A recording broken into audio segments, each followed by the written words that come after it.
Hey guys, in this video we're going to be working on the LeetCode reverse integer solution.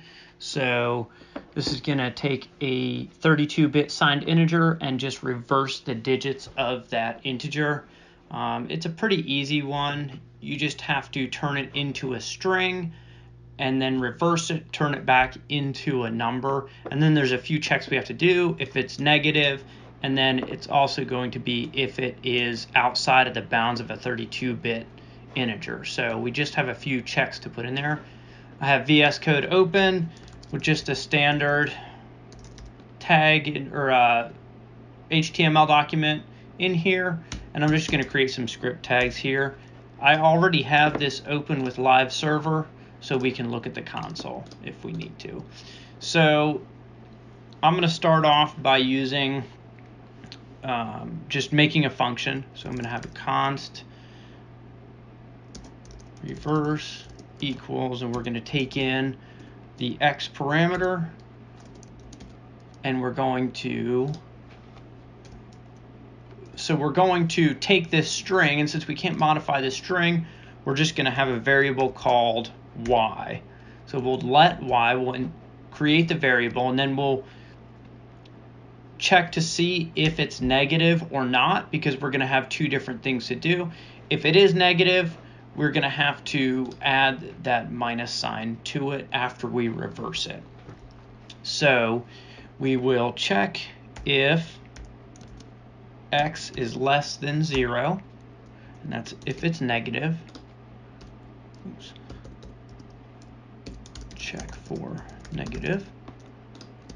So if it's less than 0, what we'll do is we'll set y equal to x dot toString, because we're taking in a number here, so we want the toString value of it, and then we want to split this off. So we're going to use our string function split, and we're going to split after every character into an array, and then we're going to take that array and we're going to reverse the array.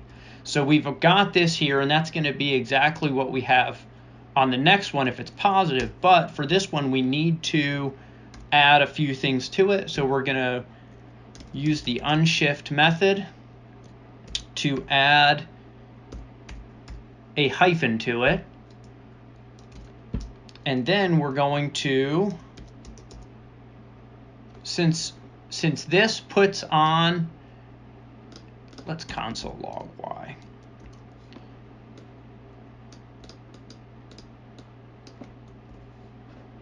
And then down here, we'll just call reverse, and then we'll pass in -10. So this is going to give us an array of characters, but we see that that is at the end. So what we'll do is we'll y.unshift, so we'll take the hyphen and put it at the beginning, and then we'll do y.pop, which is going to take off the end element of that array. So now we have -01. Then what we'll do with this, since we have that -01, we will just take y and set it equal to parse int. So we use the parse int, which turns a string of numbers into numbers in JavaScript. And we'll do y.join on each character to turn it back into an array. So now we have -1. Just parse int, and then we can do type of y, and that will give us number. So we know that that works. Then the one thing we have to do in here is check to make sure it's not outside of the 32-bit range. So we'll set if y is less than -214748368, we'll just return 0, because that's what the instructions tell us to do here. Return 0. It says assumes that your function returns 0. I failed the case because I didn't make that check in here, because I just assumed they wouldn't give us something outside of the bounds.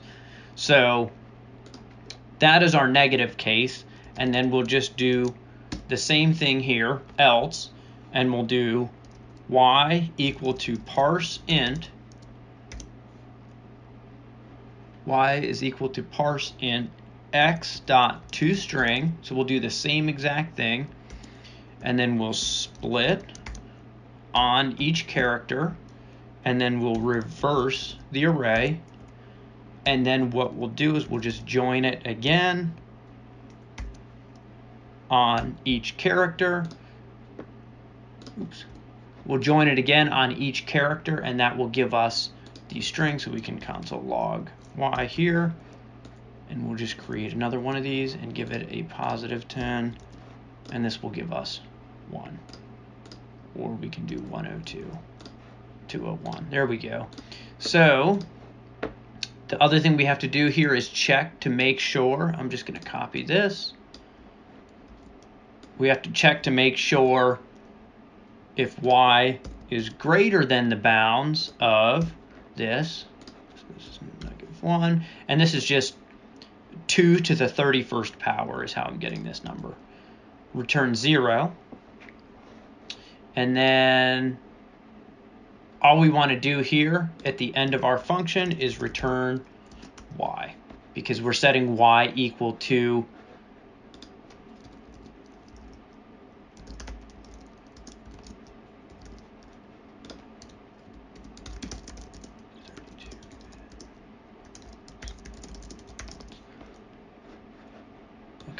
putting these comments in here just so you guys can see.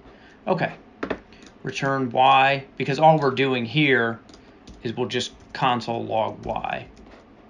So -1, 201, and then we can do, let's try this. So we're not going to get any value here because it's outside of the bounds. So there you guys go. This solves it here, and it's actually a decent runtime there with a little bit of memory, but that is the solution that I came up with. Thanks for watching. Like, comment, subscribe, and I'll post more of these. Thanks.